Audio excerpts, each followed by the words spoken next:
It took a while for us to get this together. So, quick update.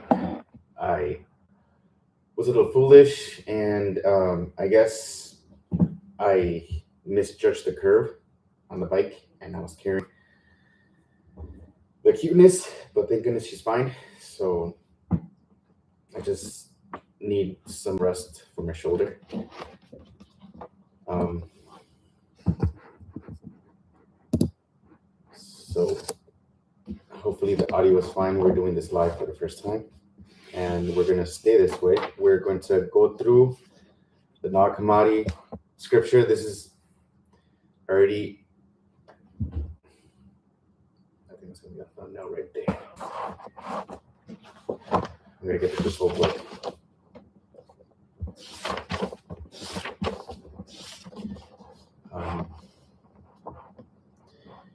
The context. Preface, James Robinson. Introduction, Marvin. The prayer of Apostle Paul. Be careful.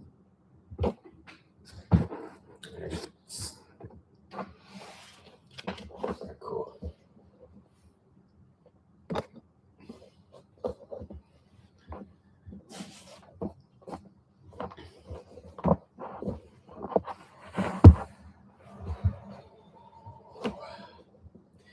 This one was actually really, really bothersome. Already been taking too many Tylenol pills, so I'm not gonna do that anymore.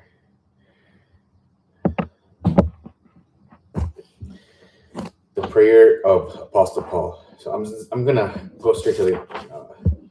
There's so far there's 3-4 pages of context. The first one is the preface, James M. Robinson.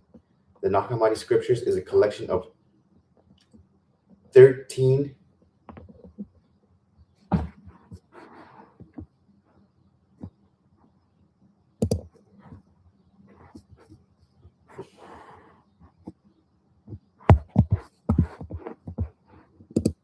oh no.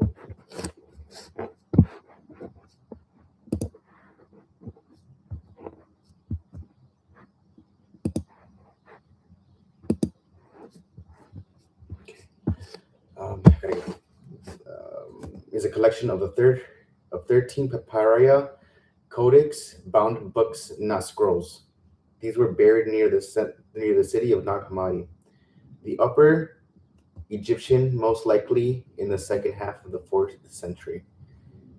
They have been brought together earlier than the century that they were buried in a jar, safe kept from foot of Jabal Ali Darif, a cliff close to Hamelt Hamar Dum. In all these, some 52 traces of the collections of the Nag Hammadi Codex are texts that are not precisely extant, but 10 are very fragmented. 10 of them are fragmented. So the one, man, this arm is really bothering me. I can't freaking read.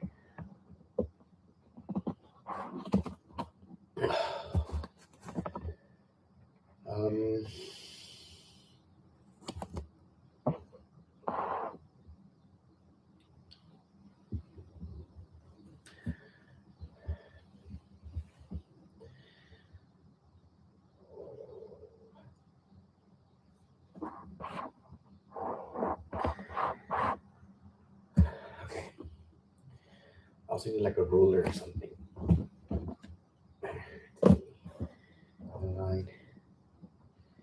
We're gonna start over. We're 4 minutes in. This is Gabriel 37.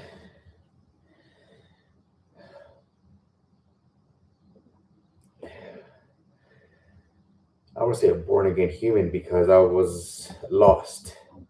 Right. I don't have a bio or anything.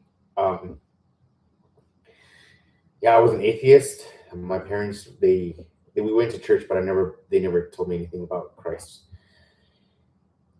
I was blind until now. 37.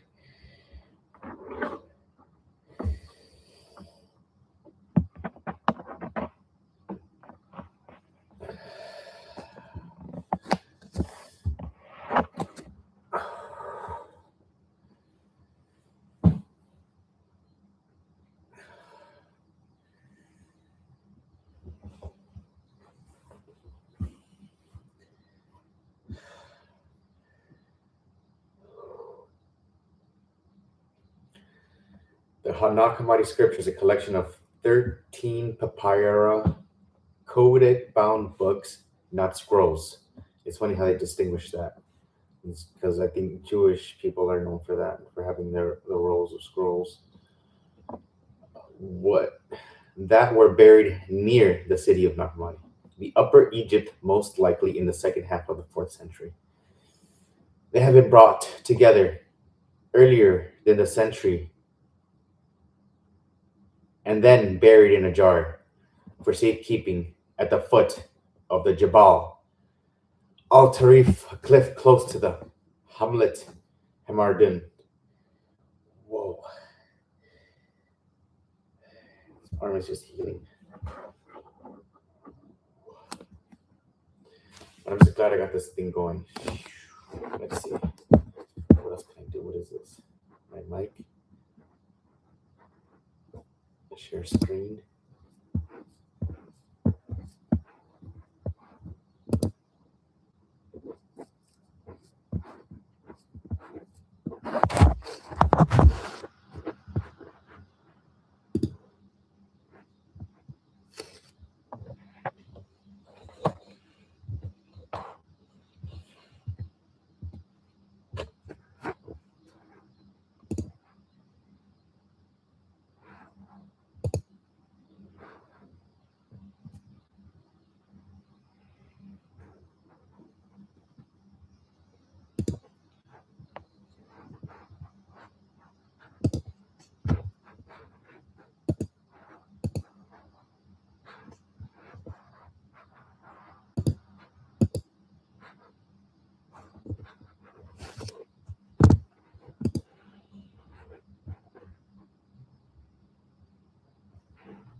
Okay, here we are. So it's this.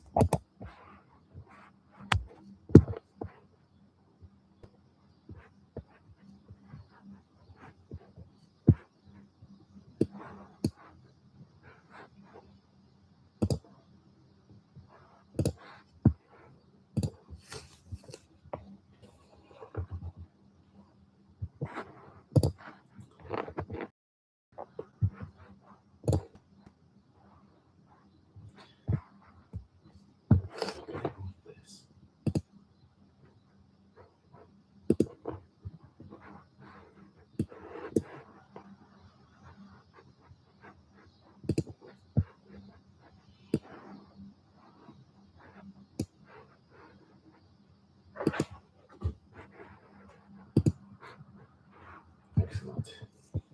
All right, cool. We got something here.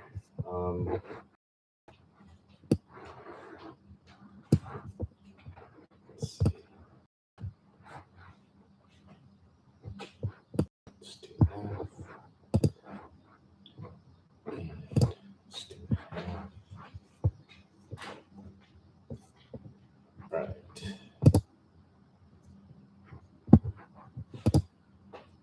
I love it.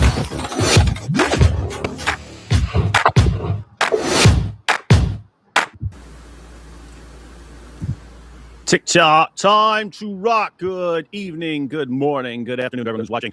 Except no greeting to Jai, because Jai just ruined my perfect record of always being on time. Made us wait. Sad day, sad day, sad day. Imagine having an unbroken chain of perfect on-time attendance. Oh, this is awesome. Anyway, sad day, sad day. Well, we're going to check out a debate about Muhammad and the Bible based on Isaiah 21, which is completely new to me. Never heard that one.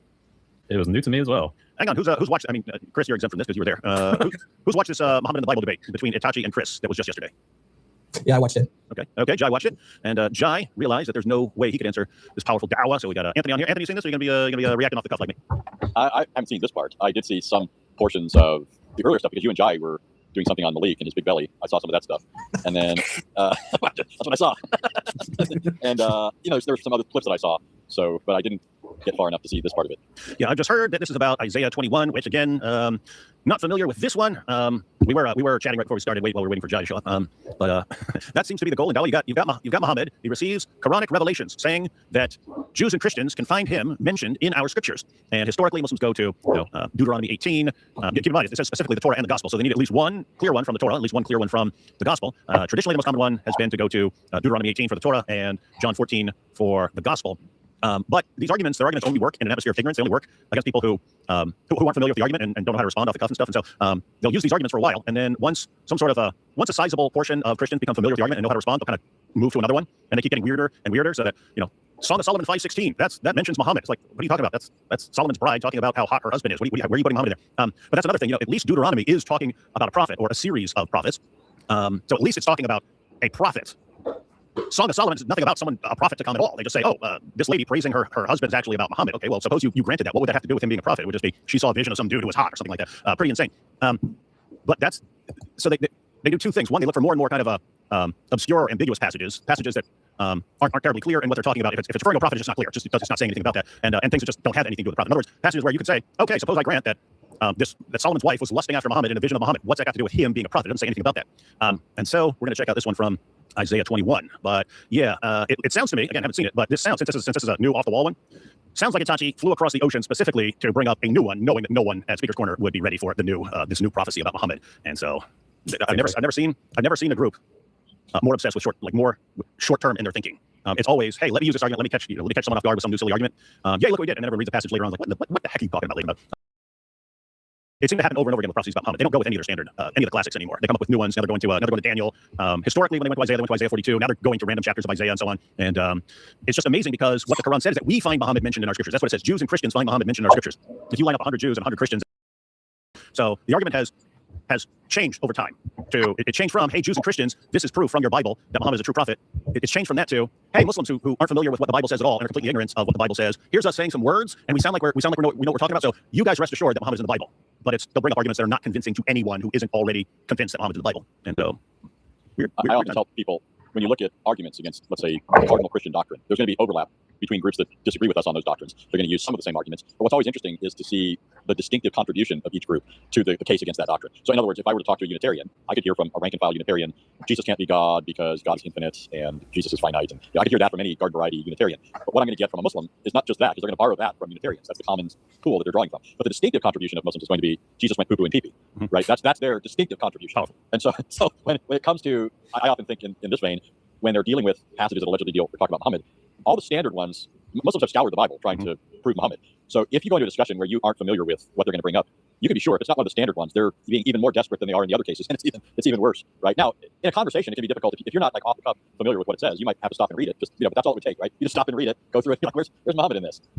None of us got Muhammad out of the Bible at all, reading it apart from talking to Muslims, and I'm certain, I bank my life on it, that nobody read Isaiah 21 independently of hearing a Muslim make this claim and thought, oh, of course, the prophet from Arabia, 7th century. I would say no one in history.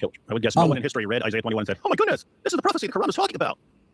Yeah. Oh, okay. Yeah. So when you word like that, that's true. But when we think of prophecy, we're normally thinking of like positive prophecies. Like if you say Muhammad's prophesied here, you're thinking that the conclusion is that the Bible. So the Bible is speaking about this figure to come, and this figure is someone you should believe in as a true prophet of God. That's not the only prophecy the Bible does, though. So you actually do have Jewish traditions that will interpret a couple of passages that maybe people be surprised about. That they say it's about Muhammad, but it's not in a positive light. So it'd be like like prophesying like the beast, like Great Revelation or something like that, or the false prophet or Antichrist or something. So actually, for this particular passage, you do have Jewish tradition that actually says it's about Muhammad, but it's not the way Muslims are trying to portray it as. We can get into that when Itachi brings it up, but it's not in the way that Muslims want it to be. It's kind of like Isaiah uses, like Isaiah talks about Assyria falling and things. It makes all these sort of prophecies of this is going to happen, this is going to happen. But because Assyria falls or Assyria conquers another nation, the Bible just merely predicts that that's going to happen. That doesn't mean that we should start accepting like the king of Syria as a prophet of God or something like that. So the whole concept of prophecy in these discussions, I think, needs to be defined so we can get a full, accurate picture of what the traditions say and what they're not saying, and what the Bible is saying, what it's not saying. So I personally don't think that it's about Muhammad at all in any way. But in Jewish tradition, you do have certain sages and things saying that actually, yeah, this one is about Muhammad and this one is about the Messiah. But again, it's not a positive light. It's not a positive light for Muhammad. One thing too, though, to remember about Jewish sources, sometimes they think it quite legitimate to atomize the text, meaning you could just take a verse from any context and use it to any end through some clever devices, right? So if you could make a play on a word and thereby link it to some other passage, then you can generate something out of it. But they would object to somebody trying to do this and use it in a certain way. Like it's one thing after the fact to say, hey, we can link this text to this text and say it tells us something about Muhammad by this, but they wouldn't say that that's actually what Isaiah is prophesying from his vantage point, right? It's not what he's actually talking about. It's more like what we can do later through certain ways of handling the text. So because you can look into your sources and you'll see them, like if you look at Psalm 2, they'll interpret Psalm 2 verse 1 one way, and then verse 5 another way, and it's just entirely different context. And a lot of it just has to do with, again, what sort of thing they're trying to do. Are they trying to say this is the historical meaning of the text, or are they just saying this is a clever use we can make of the text, or something like that? I do want to point out. That's true, yeah. I do want to point out here at the beginning that the whole Itachi situation and the girls of Dawa, the ladies of Dawa situation is causing no end of drama. Could even do entire shows on this, but check out the reactions to Korra showing up. Not Korra, Itachi. Korra, Itachi, and Maki are all kind of like stuff, like the same thing in my head. But Itachi showed up with her eyebrows done and makeup on and showing her hands, and apparently her mask is kind of see-through, and she wears a band around her waist to emphasize her bosoms and so on, and it's sticking off lots of people. So you see the police, the Islam police, the Sharia police, the Dawa police here. So this is in response to her saying, we came, we saw, we conquered. And he says, you came, you gave up your haya, sharaf, and sacrificed your aura for views. You didn't conquer anything. This is the BS I'm talking about when it comes to these TikTok personalities. Security guard was looking you up and down, and your main concern was the discussion. And the two milts behind you, Anas and Muslim Apologetic, were watching like little kids. That Muslim Apologetic still hasn't repented for his taking from Safar al-Hawali and his sitting down, blah, blah, blah. So like, who's he talking about here? That Muslim Apologetic? I guess one of the young guys behind her? Yeah, one of the dog guys that was sitting behind her. By the way, the stuff in Arabic he was saying like you basically like you gave up your sacrifice, your honor, your modesty, and all it means like your private, like your parts that don't. Stuff you're not supposed to show. Yeah, so he's basically saying that like you basically gave your body away and you sacrificed your honor and your shame just to conquer or something like that. Yeah, for clicks. Conquer and flipping. Then we have this one. Who recognizes this Islam? Free mixing to an extent where her hand brushes up against the security, allowing him to look her up and down, associating with Husak like Malik, and traveling with him, saying Muhammad without salawat over and over again. What Islam is this? It's the new Islam, dude. It's the new. I noticed that too. Yeah, I noticed that too. Actually, normally Muslims, whenever they say Muhammad's name, you guys know they always like they say like peace be upon him, or they say the Arabic or whatever. She doesn't do that. The prayers of Allah, exactly. That's what it actually says. But she doesn't do that. She doesn't do that at all. And yeah, so that's good. And these guys are complaining. I like these changes. I like changes like this. The red rag on, representing Club Pyru. Club Pyru. I enjoyed the Scarface movie, but I mean, obviously the whole image he's trying to give off here with the rag, the red bandana, just thug and gangster type thing. Yeah, everyone in Speaker's Corner is terrified of Club Pyru, especially when he shows up with a bunch of security guards. What a dork. Bro, is that what he's meant to do? He's meant to be like gangster. Is that what that is? That's why you were so intimidated, Chris. That's why you're so intimidated. I thought he was like just fashion, like oblivious. Like, I mean, no, if that was fashion, like scarf around the neck, I would normally interpret that as gay, but apparently it's gangster. Yeah. Now the thing is though, if he didn't run around saying Club Pyru, if David happened to have a red bandana, I wouldn't think gang at all, right? David has never been associated with that in my thinking. But this guy goes around saying Club Pyru. Pyru is a blood gang in Compton, and for some reason he thinks it makes sense as a Muslim to constantly run around saying Club Pyru. So he's got to boot the bandana, which is their traditional flag, if you will. Obviously, he's trying to send a message. And everybody over there in the UK, colors. Yeah. I don't know if the Bloods have spread to the UK, but it's pretty bold going to the UK. They have their own representing gangs. the Bloods, where it's outside of the neighborhoods, to be sure. Kind of funny. Yeah. That's me. He's a weird guy. Yeah, so he's calling an open sinner as well. So yeah, these guys are not received well by the larger Dawa community, and they don't have respect either. Just with that thing about like saying like wishing Allah's prayers onto Muhammad or like saying peace be upon him. This is something that when like for example when for just using DOC as an example, when she first left Islam, that was one of the first because she didn't tell her family right away, but one of the first things that they noticed was that whenever Muhammad's name was mentioned or she said his name, she wouldn't say peace be upon him or say the prayers of Allah. So when you come from like a religious family, that's something you just say like it just comes naturally. So everybody says it. They realize that she wasn't saying it, and then they start realizing she's not praying. So they started to put these things together, and then then she they'll look around her heart. She started having conversations with her family about now she's a Christian and she left Islam. But I'm just saying it goes to the point that these people are not religious Muslims. They do not grow up in religious Muslim households. They're just doing it for who knows what reason they're doing this for, but it's Yeah, so if you're saying it basically ties in with her doing her eyebrows, haram, makeup, haram, all the stuff she's doing, haram, free mixing, haram, and then she thinks that since Islam requires her to have a male guardian with her at all times, she thinks her mom can do that, and she brings her mom. And then when you say, "Hey, where's your guardian?" She goes, "Oh, it's my mom." And that's basically a confession. We don't actually know anything about Islam. We don't know how this works. And if she doesn't know you're supposed to say peace be upon him after mentioning his name, that's something that would have been ingrained into you from birth in an actual Muslim household. And so looking like a whole family, keep in mind, you can have like conversions and stuff like that, but she's supposedly coming from this, her Muslim mother, and it's like, we're not buying it. It's like your whole family is a bunch of perpetrators, man. A bunch of perpetrators. A bunch of fakes like Malik pretending to be a Pyru gang member. You guys are pretending that you're these devout Muslims, and you're totally fake. Totally fake. Feels real fake. We got one more here. Let's see. Hey, from Fuzzy Dawa. This one's about Malik. So someone messaged Fuzzy here and said, Fuzzy, Malik ran off as well from Speaker's Corner as soon as he heard Muhammad Hijab was coming. That's why he left early. And they got Fuzzy. We knew it. Yeah, we know we predicted it. We're prophets here. A Speaker's Corner bystander sent me this. Dr. Malik, is this true? Didn't you want to fight me? Why don't you fight Hijab then, you 6'1" strong guy? Yeah. So yeah, for anyone who wasn't following the situation, Malik started running his mouth, challenging Muhammad Hijab to a fight, challenging him to show up, knowing that Hijab hasn't been there in forever, right? Hijab doesn't go to Speaker's Corner anymore. But Malik was counting on Hijab not going there because he doesn't go anymore. And so Malik was thinking, Hijab won't show up, and then I can go back to America, running my mouth, going, Hijab ran from me. I challenged him to face me, but he wouldn't because he was scared of my awesome physique. But then the word spread around, Hijab's coming, and Malik ran. Malik bolted with his whole crew. What an absolute coward. Fun times. Fun times. All right, Chris, before we start playing this, any thoughts on anything we're about to see?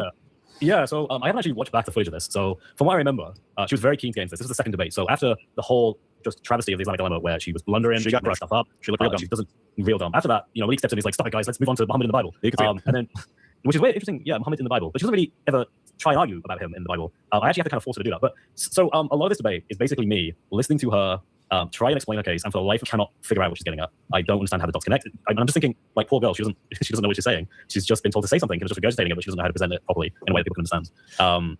But yeah, so let me know what you think. Let me know, maybe you guys do crack onto what she's getting at. But since I've never heard of the Isaiah 21 magical Muhammad prophecy, I was genuinely baffled at how this could be related. But hey, let's find out. Yeah, so again, this would have been the plan. Now, how did that work? Because you debated on the Islamic dilemma. So was it, hey, you get to pick a topic and she gets to pick a topic, something like that?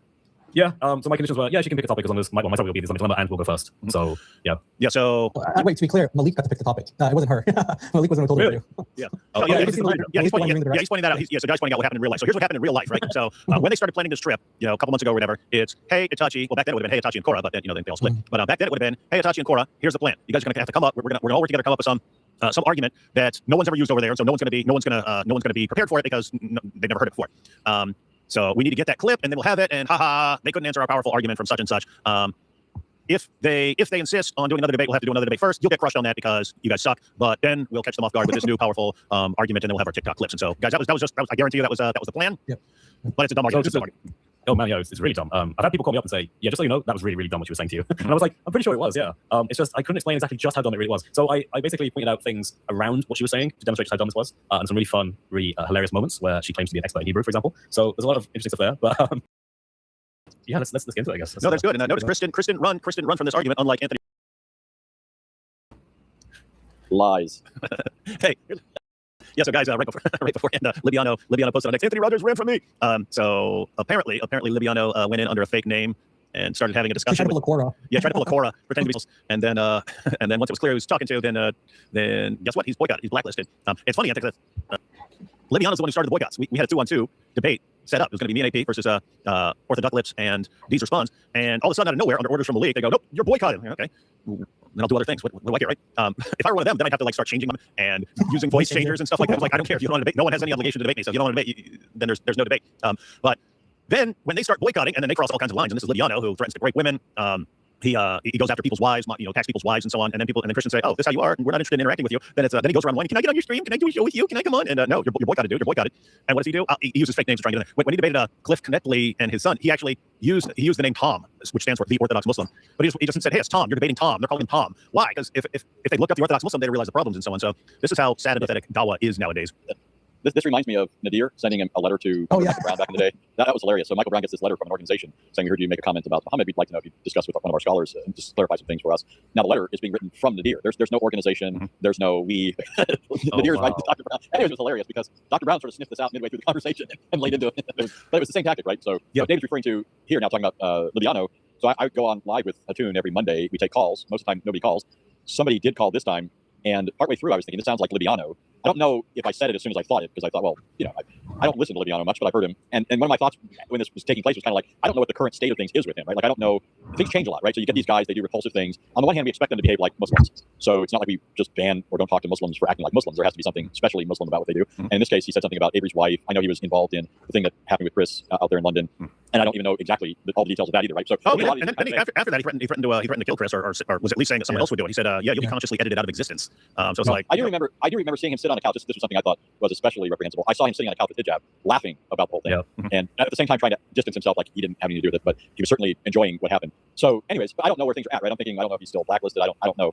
And at the same time, he's already on this call with us, and Hatun is running the show, and so I start talking with him. We go on for like 45 minutes, but Hatun keeps stopping him. I did interject. In the nature of most conversations, we interrupt each other, so we're going back and forth, and then Hatun would silence him on occasion, and then she took him off screen at one point. He never shows his face. It's all just like the little icon or whatever. Anyways, that goes on for like 45 minutes, and throughout the conversation, about the main thing that happens is Libiano asks me why my view of the Trinity is not polytheistic. I give him the definition of the Trinity that I hold to, and then he says, you're begging the question. And I said, how can a definition be question begging? I'm giving you my definition. You're way too anxious here to pretend like you're doing something more than you're really doing. And then we go on. I have to keep reminding him because he wants to move from there. Like we've established this, and now we're going on. I'm like, no, you don't get to assert something that dumb that my definition is. I'm begging the question. I haven't given you an argument. I haven't given you a case. I haven't given you a series of propositions. I haven't done anything that justifies talking about question begging. And so we got caught up on that a little bit, and then we got into some of the other stuff. And it was evident to me that he's more used to hearing how some people articulate this than actually listening to what I was saying and understanding my view. And so he keeps making these arguments that really have nothing to do with my view. And that's the bulk of the conversation. So, and then he found out. Gets rid of him. Hatun gets rid of him. So Hatun made you run. No, it's just we have an hour show, and she got tired of his antics. So Hatun was like, Anthony's getting baked. I have to run from this guy. It's good to know. Good to know. All right, let's see. Actually, let's take these first couple super chats. Where is Snow Mexican, aka Canadian Tony? Snow Mexican. Canadians are called Snow Mexicans because they're like the other country. That's funny. Gavin has good response to Marian apparition and icon veneration. They worth a watch and goes in great detail. And hi Jai and hi Tony Wood. Why is he like Jai to the second power? Yeah, I was thinking that. Like Jai and Jai. I think Jai times 2 with me and Chris. Yep. I just Oh, don't why did I not see that? Okay. We got Muhammad and the men of Al-Zut are in Psalm 22:12. Yeah, we've seen some interesting prophecies about Muhammad in the Bible. Cool shirts, Chris and Anthony, making the psycho and the narcissist look boring. Typical. You know what? It just occurred to me. I don't know why it was the last comment or something. Anyways, the early when a lot of the early Muslims would go to the Bible to try and prove Muhammad is found in the Torah and the Gospel. When they quote a text allegedly from the Torah, it sounds like one of Isaiah's prophecies. Mm-hmm. No, so that's Isaiah 42. Yeah, even early on, this is one of their not Isaiah 21, right? That's the new thing with Yatachi, but it's interesting that in their minds this counts as the Torah. Yeah, no, that's very interesting. The reason, and I like that. So according to the Quran, we find Muhammad mentioned in the Torah and the Gospel. And what do they quote? They quote Isaiah 42. Now Isaiah 21. They quote Daniel. They quote Song of Solomon. They quote all these things that are outside the Torah, which means they're granting that even though they believe the Torah was revealed to Moses and these other books definitely are not revealed to Moses, they're granting that all of this is being referred to when the Quran says Torah. And it's like, okay, thank you for that, because now when the Quran says Gospel, that can mean the entire New Testament, right? That can mean the entire New Testament. I make this kind of point in my book that there is scope here, depending on how a Muslim thinks of the Torah and what the Quran means by Torah, that if they take a liberal view, like it's not just Genesis, Leviticus, Deuteronomy, it's actually other things that were not given to Moses, then you really do have quite a lot of leeway to say, well, if you're going to have that kind of liberal view there, then why not apply that to the Injil? It seems perfectly reasonable. And what's worse is you can say, well, if you accept that Isaiah was not given to Moses, for example, then you have to accept it was given to the prophets. If it was given to the prophets, then likewise, can't the gospel also be the same in theory? Like, what specifically stops it from applying to that? So you end up in a really kind of icky place if a Muslim takes that position. But, and that's what desperation does to you. Makes you go to some icky places. We got, what was the weather like, Chris? They look like it's November. Well, you look like it's beach weather. Yeah, Chris is sitting there in shorts, and they're all like poncho, yeah, like, ponchos and not wearing. And the hat, the hat, whatever. Yeah. It was like, okay, like I know I'm very, very white and very, very British, but 20 degrees is very hot for me. Okay, let's put it that way. It was like 20 degrees. You got to translate that for Westerners. We don't know what 20 degrees means. Fahrenheit, the correct system for weather. Yeah, it's around 70 Fahrenheit.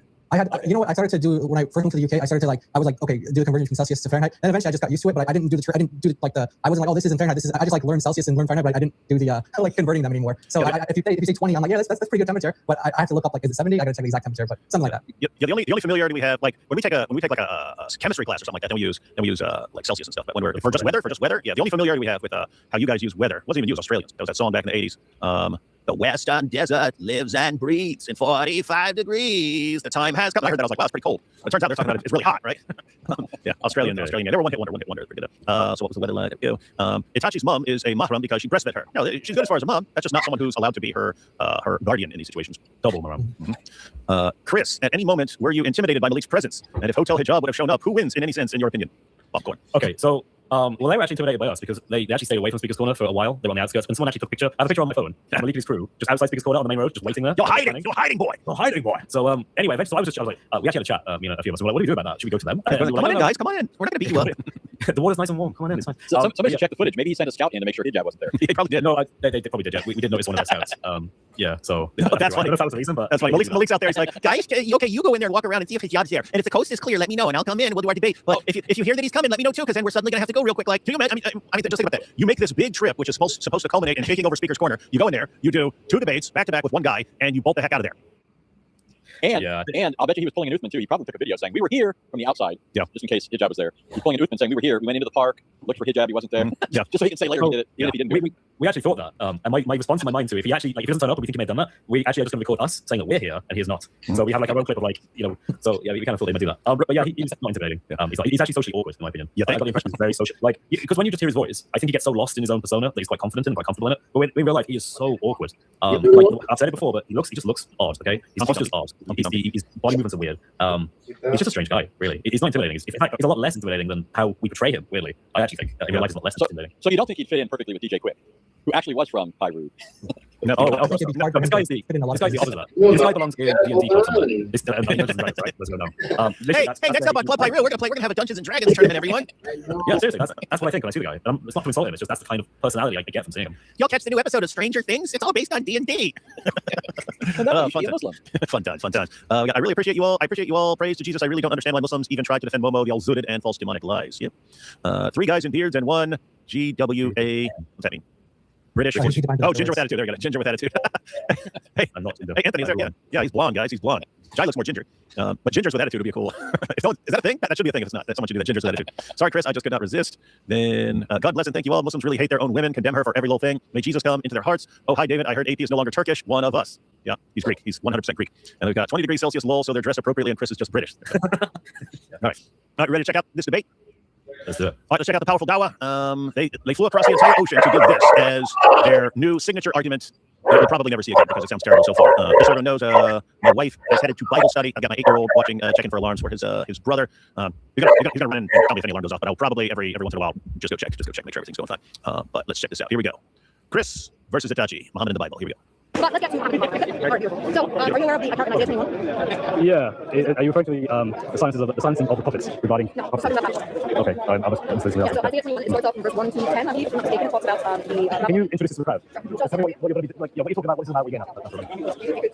Yeah, that's what we I just want to plus the title for the It's fine. Yeah. So, Isaiah 21 talks about prophecy against Babylon, and it goes through step by step about specific prophecy, obviously, where an individual or individuals go and see over Babylon. Now, here, it talks about being successive, and it very clearly Christian commentaries. It talks about two folds of Babylon. Okay, it occurs in the hands of the horsemen, chief and writer, and right. So, we want to know who these individuals are, when these exiles, or sorry, these folds or prophecy folds during the actual short period, or relevant short period of Babylon, and we're going to go over the details. In Isaiah 21, verse 6, it talks about. So, is this? So you're arguing Muhammad's in the Bible? So we're doing that. I'm arguing that it's centered on the Bible in terms of being gospel. So it's not correct.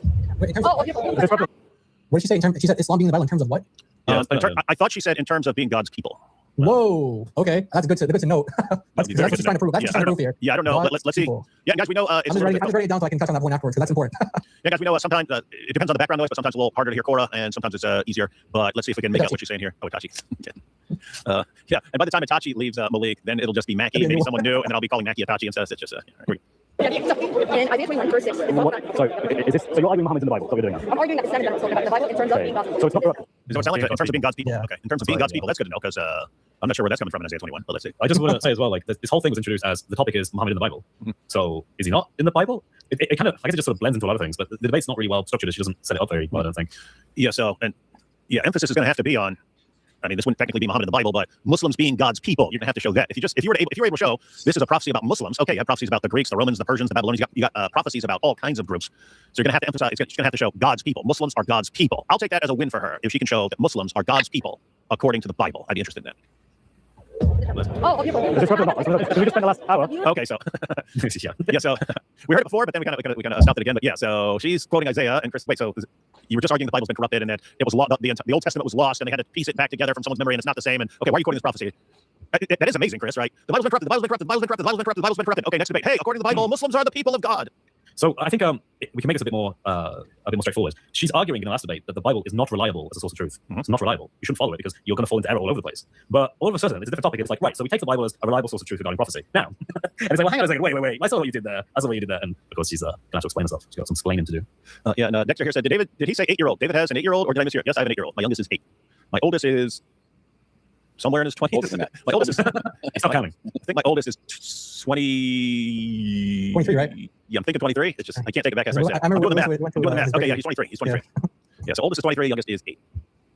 Arguing, but you were saying it's corrupted, so I'm confused now. Okay. Wait, so fill me in on this. Where does this come from that Korah and apparently also Hitachi have this word that they repeat all the time? So that is weird, isn't it? Korah says perfect. Yeah, she says, okay, beautiful. Beautiful. Yeah. Is that, do they have their own little buzzwords or Yeah, does weird. Malik assign them certain speech that they're supposed to use? You have to wonder because apparently Malik has some weird fetish for Malik's angels or Malik's shaitans. Malik's fallen angels. Yeah, Malik's fallen angels, but he wants them to dress in the niqab, but nevertheless to draw attention to themselves through colorful garments and stuff, and to he wants them to have anime or manga names. So you've got Korah, Itachi, and Mackie are all like anime character names. Wants them all to dress like this, and apparently he wants them all to have this little thing they say in response to no matter what anyone says. You can say Muhammad's a child molesting, murdering rapist, and she go, okay, beautiful, and just move on. Korah would say, okay, perfect. We saw this over and over and over again. Korah would debate. People would just blast away at Muhammad or Islam or something like that. She go, okay, perfect. It's like, why would you say perfect? Why would you say You know beautiful? what's interesting then, on top of all the other stuff, so she doesn't repeat the normal Muslim mantra, peace be upon him and stuff like that, but she repeats the given mantra that Malik assigned to her. Malik's mantra, Beautiful, perfect. Muhammad, okay, beautiful. Yeah, just combine them. Why not? All right. True prophecies only come from God. You mean ultimately? No, you can prophesy. No, because you can prophesy anything. They happen to be true. Yeah, I prophesy will rain in England in the next year. Well, there you go. Yeah, a prediction is But how do you separate that? What is the difference between a prediction and I got prophecy? you. A prediction uses some sort of data and empirical Nobody's getting data. conclude That's not a true. certain relevant matter in your work. Okay? No, Versus the nobody's getting data. Okay, but then you're just guessing. That's not what they Okay, so prediction is guessing. So basically the difference here, let me help you out. Guessing, you're guessing. The difference, There are options. There's guessing, prediction, and right, the difference is for you Yeah. that one comes from God and one doesn't. Yes. Right, okay. And So specifically- prophecies then, you don't make that distinction and come from someone who's guessing. Yeah. Guessing, you can just say So, Russia and yeah, China. I think it's true. Russia and China. What's up? So yeah, basically, I know what she's trying to do. When she brought this up, she's emphasizing the fact that it's a true prophecy, but she's equivocating on what that means, because she's basically going to say something that actually happened, that was prophesied, is a true prophecy. And I want to actually jump in and put a hammer in that and say, well, no, actually, because if you prophesy in the name of a false god, then there's a sense that that's not a true prophecy, even if it actually happens. Basically, this is like the sentence you say, Deuteronomy chapter 18. If someone comes in the name of another god and says, so I kind of just want to make it clear to her. So it's not as if she can say, hey, this thing was prophesied and it happened, so it was a true prophecy. That's not enough. Yeah, and she's wrong, even according to Islam. We'll let her finish. We'll let her finish this point before actually getting to her argument. But want to hear her out on this. But she's wrong, even according to Islam. You have in the Hadith these passages where people are bringing up to Muhammad, hey, what about the soothsayers or the foretellers? These are people who are predicting the future. And she's like, oh, it's a prediction. No, these are people who are claiming like some sort of revelation or inspiration, telling them the future. And Muhammad said, yeah, don't worry about that at all. They said, but they're getting things right. And Muhammad says, yeah, they're actually getting it from the jinn. They're getting it from the jinn. So jinn are hearing Allah's plans, and then they tell the foreteller or the soothsayer what's going to happen, which allows them to make accurate prophecies, the prophecies that come true. And so, yeah, she didn't know. This is like her not knowing what that hadith about Moses was about, thinking it's about him covering up his hand and not about the hernia, which is what it actually is about. So I don't think she knows about Islam, and this ties in with her not knowing that she's supposed to say peace be upon him and things like that. She doesn't seem to know a lot. So she memorizes an argument, but she still doesn't know much about Islam. But let's see.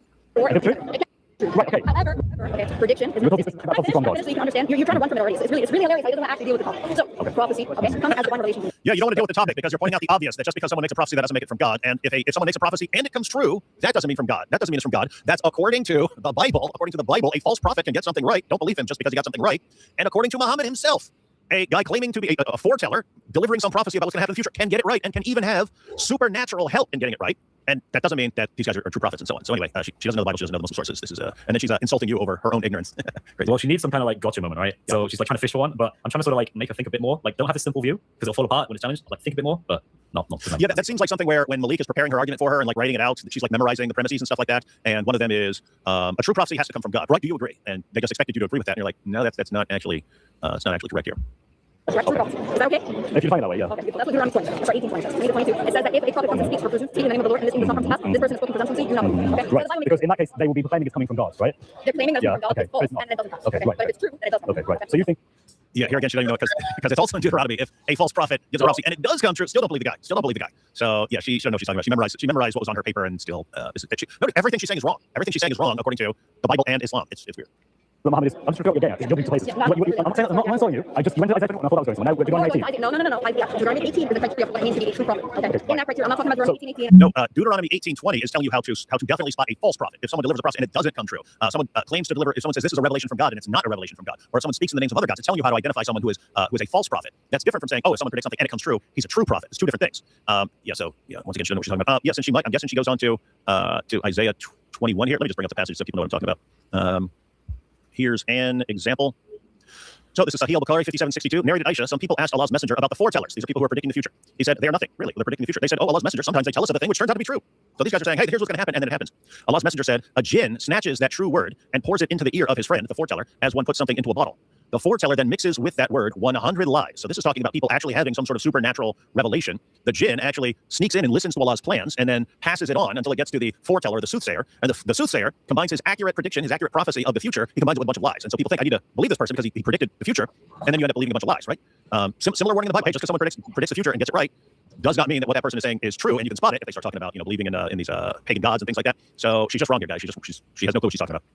Okay, so you're not right. Taken Isaiah 21. Now, we understand what prophecy is, yes? So prophecy, we can understand that it's true and it's going to still be preserved because of the fact that people don't. Nobody else is going to be able to make true prophecy. Okay? We still believe our position doesn't change in terms of part of this. Oh, I get it. I was wondering where she's going with all this. So she's pointing out that, yeah, even though I say the Bible's been corrupted, in which case, why would I be quoting the Bible to show that Muhammad's a true prophet? Well, when the Bible accurately predicts the future, then that part has to be from God, which, again, is false according to the Bible and it's false according to Islam. So, Cora, just based on that, your entire argument falls apart. Yeah, it doesn't even start properly. It's so bad. Yeah, it's really anything can be prophetic in that sense, right? Like I can read any book, as long as I get to say that whatever doesn't fit isn't part of the prophecy, right? And that's what she's doing, right? She's saying whatever's fulfilled is still intact, but it only is fulfilled if you allow me to excise everything that qualifies it in any way, right? Like let's say the text says this is going to happen in Alaska, and it's talking about somebody on a camel. I know this is absurd, but the point is she's going to say, oh, look, it's fulfilled in Muhammad because he's on a camel. Well, wait a minute, it's in Alaska. Yeah, that part isn't part of prophecy. That's corrupted, right? Because we know prophecy from what's fulfilled, right? But again, I'm a prophet, you're a prophet, we're all prophets by that standard.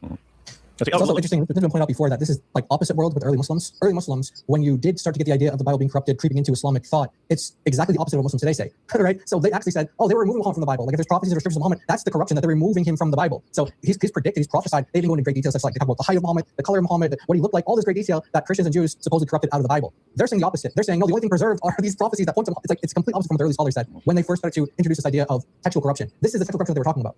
And what's crazy is she's the one who brought up Deuteronomy 18:20, which again is how you spot a false prophet. Deuteronomy 18:20 gives two criteria of a false prophet. If a prophet delivers a revelation that doesn't actually come from God, and you can verify this doesn't actually come from God, or if a prophet speaks in the names of other gods, in other words, promotes polytheism, that's a false prophet, and he would have been sentenced to death. He would have been executed by Moses. Right? Why is that relevant? Well, Muhammad did both when he delivered the satanic verses. He did both of those, right?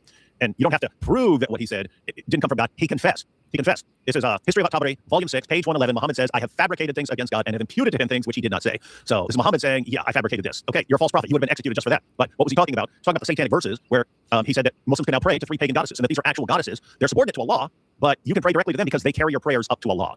And so he took them back, but that was actually in the Quran, guys. That was Quranic revelation that he took back. And so Korah's bringing this up. Guess what? The passage you brought up actually exposes Muhammad as a false prophet who would have been executed. He would have been executed. If Moses had been around when Muhammad delivered the satanic verses, Moses would have had Muhammad executed. And here you have Itachi bringing up the passage which would have compelled people to execute Muhammad, using that passage to somehow verify Muhammad. This is insane, guys. This is insane. When we see prophecy being fulfilled, we can acknowledge this is true because it's fulfilled. No. So again, the criteria given is it has to be in the name of God. So, for example, if I could prophesy anything and it turns out to be true, wait. But if I am doing so, if it isn't from the same being, the same God, then it's not actually a true prophecy. Like, even though it is actually Isaiah prophesying in the name of your God. Yeah. So we're talking about your God right now. Yeah. So if it's the case, Isaiah talks about the coming of the and destruction of this temple, not in the name of God. What's the scholarly consensus about that? That's not the topic. I want to know if you're going to accept that I'm a little bit ignorant about this, so I want to know what is the scholarly consensus about why the people think this is a prophecy about Muhammad. No, it's not about Muhammad. Actually, there's people that believe that about So this is about Muhammad. No, there's Jews that believe that it's about. So do they think it's about Muhammad? You said you're ignorant. Let me educate you. Right, okay. The first scholarly. I got you. I can bring up the Jewish scholars for you right now. Rabbis and everything. Right. No, I mean consensus. Okay. So many of them say that this is in reference to the Ishmaelites because and it's due to the fact that they're the ones to precede the Messiah. Okay. The whole point of this is that they believe that reference to twofold revelation. Okay. Now I'm going to argue that I'm going to show you why the Christian narrative is not numbered because you also believe that this is the Messiah according to the book of Revelation. Okay. You believe Can you stop that real quick? that the Messiah is going to return. Yeah, real quick. She did just say, I'm going to tell you about why this is about Muhammad, right? So it is Muhammad. I'm so confused. Like, am I supposed to be looking for Muhammad here, or is it just about like Mecca and the Hijaz or something, or the Islamic kingdom? Or I don't know what I'm. She never makes it clear to me. Well, why don't you let her explain what this prophecy is supposed to prove? She had like So I 45 just minutes. finally caught something. So earlier she mentioned something like that there's 2 stages to this. Now there's nothing of that in Isaiah, but she just said something again along these lines where she mentions the book of Revelation, and I think I understand what she's probably going to do. So in the context, I mean, this has absolutely nothing to do with Muhammad. I'm jumping the gun a little bit, but it's talking about the Medo-Persians going in and sacking the Babylonians, crushing the Babylonians. But then Babylonians in Revelations, the Babylon has So what happens is this language is repurposed in Revelation, where John uses Babylon as a reference to the target that he's talking about in Revelation. He's calling this the great city Babylon and saying it's going to be destroyed. He's not saying this is the meaning of Isaiah's prophecy. He's using Old Testament prophetic apocalyptic language, and he's repurposing it in the book of Revelation to talk about some future event. But you don't get the importation of a rider on the camel or anything like that. Like there's no, in other words, what you would expect if this is supposed to be about Muhammad, is that this is something that John would carry forward in the book of Revelation, right? Because John is the one who's more proximate to the coming of Muhammad than Isaiah. He's closer to the fulfillment. So if this is the reiteration of this and it's pointing down the corridors of history of Muhammad, where's all the talk about Muhammad and the rider on the horse, the camel and all that? Anyways, we will say more about this, but I think I kind of get what she thinks is the logic of this, that it's talking about Muhammad eventually, like through John at least, something like that. I'm glad that someone has got that because, I'm not saying it makes sense. No, you said I'm not saying it makes sense. Anthony said this is persuasive and he's about to convert to Islam. It's already got the beard. So a couple of things here. So she talks about how you talk about prophesying in the name of God, and she's like, oh, is Isaiah prophesying in the name of God? She's asking you about Isaiah, but you were asking in general because the question is related to her. She's making the argument, so she's not arguing it from your framework, your worldview. You're trying to get her in her worldview where she says that the Bible is correct, and she's saying that okay, here's something that I think actually takes place, and because it takes place, that's true, it's a true prophecy. But you're saying, well, is it in the name of God? So what is Isaiah prophesying in the name of God? But the question is to her, does she believe that? Does she believe that Isaiah is prophesying in the name of God? How can she prove that from the Islamic framework? How can she prove that? What is she like? Yeah, exactly. That's why she said that if a prophecy comes true, that's how I would know that that's part of the incorrupted part. Again, that's wrong. That's wrong according to both the Bible and Muhammad. It doesn't. Someone can predict accurately, and it doesn't mean it's God. Right, exactly. She has to say. She has to say. I think I'm lagging. Sorry about that. But she has to say that the book of Isaiah has some true statements in it, but 99 lies, right? Which basically is the Muhammad saying the soothsayers, the fortune tellers have a little bit of the truth mixed with a bunch of lies. That's her view of the book of Isaiah. So is Muhammad saying to listen to the soothsayers because there's a good chance you'll determine which one is the right one out of the 100 things that they say, 99 of which are false? Something like that.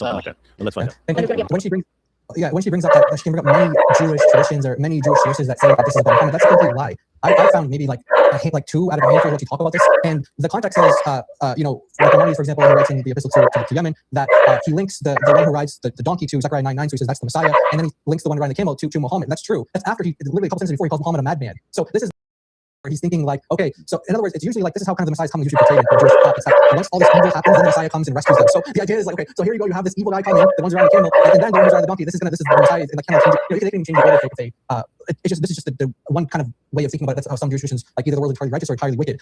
So that's like one tradition. Most of them take the view that this is the historic view. This is about you know, this is about Cyrus. This this is gonna come up later on in the discussion. But that historic view and the historical fulfillment is something that most rabbis that I've seen, most rabbinic commentaries say happen. And she's gonna make a point about something like whether it's singular or plural, but that's gonna backfire on her as well. Yeah, but so notice though that this also fits though with the point we were making before. I was saying nobody just reading this text is going to think, oh, Muhammad or the Muslims. This is all going to be something that arises in the face of Muslims making this claim or somebody being very much aware of this claim, because Maimonides is not a pre-Muhammadan Jew. He's not just somebody reflecting on the text saying, oh, look, it's talking about 2 figures here, the Messiah and this evil guy, this madman Muhammad. It's after the fact where he's in a Muslim context, right? He lives in Islamic Spain, and this is a live reality for him. And like many Jews, they would often find texts and use them as the occasion to say something. You're not going to get Muhammad and Jesus out of this path. I mean, you know, just because we are saying they're lame for saying Muhammad's here doesn't mean we're going to be equally lame and pretend that Jesus is here. But you know, the context, if you don't isolate the verse just because it presents an occasion to say, hey, look, a camel, right? So let's talk about Muhammad now. But if you look at it in context, it's not talking about somebody in 7th century Arabia. This is Isaiah the prophet, right? Centuries, 7 centuries before Jesus and a millennia before Muhammad, and he's talking to Jews for whom Babylon is the great problem.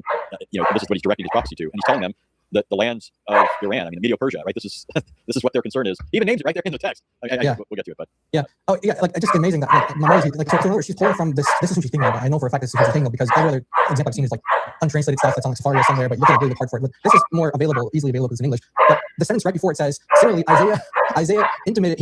Isaiah is talking about the coming Messiah.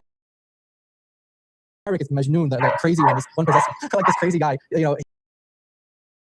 Coming of the Messiah will occur after the rise of the madman. And then he quotes this verse as an evidence. Thing that Jewish interpretation. So this is another thing that these guys do, is that because like Anthony said, like, this is something that I think the other reference that I saw was like the Muslim Empire coming and destroying the Roman Empire, and you know, this is like kind of like, but it's like, oh, we have to follow the Muslims now, we believe Muhammad. That's another conclusion. They're seeing, they're taking this as like, you know, maybe they're not even thinking that this is actually what Isaiah meant. Maybe this is kind of like sort of use of the text, and they're kind of applying it like that. But by and large, the text is read in a historical light, just like how Christians would read it in Jewish tradition. And so when she says many say that, that's a lie. It's not many who say that. And yeah, so we can get more of that later. Hey, John, I might be a good little video to make. Korah proves Muhammad was a madman. I mean, actually, Itchy proves Muhammad was a madman. Yeah. All of that. And so, yes, correct? Do you think that Babylon is like a spiritual place, or do you think it's a real place? Because I've had some funky answers, I just want to make sure. Like I said, I'm not the best person about this. So what I want you to know though is, it's according to the consensus from preferably people, nobody just like valid whatsoever, right? They have no opinion on this. They're agnostic. Yes. When they read Isaiah 21, so they think it's in reference to Muhammad. So the Jews, generally speaking, I'm not going to let you right? Generally speaking, don't believe it's I'm talking about scholarship. Yeah, so not just like Jews, but like scholars. When I talk about these things, I don't care about Western culture. I'm talking about the tradition. I'm talking about any scholar. It doesn't have to be like Western. Eastern, do anything. I'm talking about the traditional understanding of those things. Because my understanding would be that scholars aren't just telling me that this is Muhammad. This is a very specifically Muslim view. Well, again, the consensus always probably this is about Muhammad. So that's what I'm telling you. I'm going to bring you there. I'm going to refute it for you. So I'm going to refute the Christian one. the issue, Tell you that the only perspective left is the issue I'm going to have with this is you're going to read an Islamic interpretation of this, and I'm going to say, well, most people who study this reject that view. So I can just rely on the fact that most people who study this for a living don't believe you're correct. They actually believe you're wrong. And so I can actually just softly relate to them because they can speak for me, and I stand in scholarship. What I want you to do now, polite phone. I want you to just generally, I want you to open it up. Generally, not particularly. Yeah. Open it up. Okay. Ask me, what is the general understanding? Oh man, Chris, yeah. Okay, perfect. So perfect. That's a sore spot for her in the league. There's I was doing this in the first way as well. Periodically, she'd say something like that. I just respond the same thing to her. I just throw her off just like randomly. But yeah, I forgot to hear. Okay, perfect. Love this passage. Right. Pull it down. Okay. Pull it out right now. I'm telling you, I just said it. I want scholarship. And you're like, oh, I can do scholarship. I don't have scholarship. And then it's like, but ChatGPT will tell you though. You said you get I got you. So, from scholars. Not ChatGPT. I got you, brother. I got you. So I'm just going to go. ChatGPT, one of the scholars that agree with me. Times of Israel or whatever. Yeah, guys, for everyone who wasn't here yesterday when we were watching the Islamic dilemma debate, she went to Times of Israel to show what Jews believe. What was that about? She was going to argue that the Jews believe they have lost the Torah. Oh yeah, and then it was and it had to be reassembled, and what you have now is not the accurate Torah, which would completely destroy Islam, but they don't care. I got you. You studying this all this time? You're going to Isaiah 21? Oh, you're Islamic dilemma. I'm focusing on the Islamic dilemma. Yeah, no, there are 20 people better than me on that. 20 people better than me. Okay, touch it. I didn't know about Moses. Wait. I don't know if you heard that. But You didn't know about Moses? Yeah, basically she said something like, "Oh, how can you not know about this?" And I just leaned in and said, "Yeah, but to be fair, you didn't know about Moses, did you?" Like, Yep. Yep. Hang on. I backed it up a little so we can catch that again. You study this all this time, Christian Isaiah 21? Or you something I'm not focused on the Islamic dilemma. Hey, man, plenty people better than me. Plenty people better than me. I didn't know about Moses. Come on, don't make your point about that. That's too easy. Let's just go over okay? So I did when it starts, it doesn't have the secret announcement, like the yellow that races within the gap, it comes to the desert, actually, I'm not We're gonna need that. We're gonna need that one for this. So the chapter starts off, it says Babylon is fallen. It says this is the verdict against the desert of the sea. Like whirlwinds sweeping through the gap, and an invader comes from the desert from the land of terror. A dire vision is declared to be the Land of terror. Who else could that refer to but Muhammad? It's a land of terror. This is the just proof. incredible. This is the I mean, proof. this is Land like of terror. yeah, this is like ranting like that. Like, let's just say, okay, even if this worked about Muhammad, like read, is you familiar with Isaiah at all? Like, Isaiah often talk, like, Assyria is the rod of my anger, and by the way, I'm going to send them to an ungodly nation. It's like over and over and over again, you know. And then you have like, Nebuchadnezzar spoke of in Jeremiah. You have like Gog. You have, the false prophets to come. In Revelation, the beast and the false prophet. And things like that. It's like even if this were about Muhammad, let's say that this text were about Muhammad, this doesn't prove that therefore you should follow him and believe him. I think that's also what Chris, you're trying to get at the beginning there. Like, can you lay out the case? Like, what is the case here? What about this proves Muhammad is a true prophet? How do you prove that? Exactly. It doesn't. I don't know what the significance of all of this is. It just seems like we're playing this game of let's see if we can like make this Islamic somehow. And I'm like, why? Yeah, it never comes to a clear answer. Yeah, that's. I mean, yeah, because Jai's asking, does she know about Isaiah? What the message you get from the prophets? The message you get from the prophets is that God will use pagan nations to punish Israel when Israel rebels, but then He will punish those pagan nations with other pagan nations. He will send in a pagan nation to punish. So He'll say, hey, they're going to come in here and deliver judgment to Israel, but then I'm going to punish them for the messed up stuff that they've done, and I'm going to send in another pagan nation. So if you're just saying, hey, and I don't know where she's going with it, but if you're just going to say, hey, Islam is one of the pagan nations, they're punishing another pagan nation in Isaiah, you could grant that. You could grant that. Right. Yeah. I could grant that Islam is one of the pagan nations. Like, you could view that. You could have that view of Islam right now. Why are we having so much problem with Islam? Because so many people turned away from God. And what does God do? He punishes people. He punishes people who turn away with these pagan nations. So, in fact, that was the early Christian response to it. They're like, what sin did we commit, God, for this to be done to our nation? What did we do? They took because of sins they committed. Not that He's abandoning them, and then now they've become Muslims.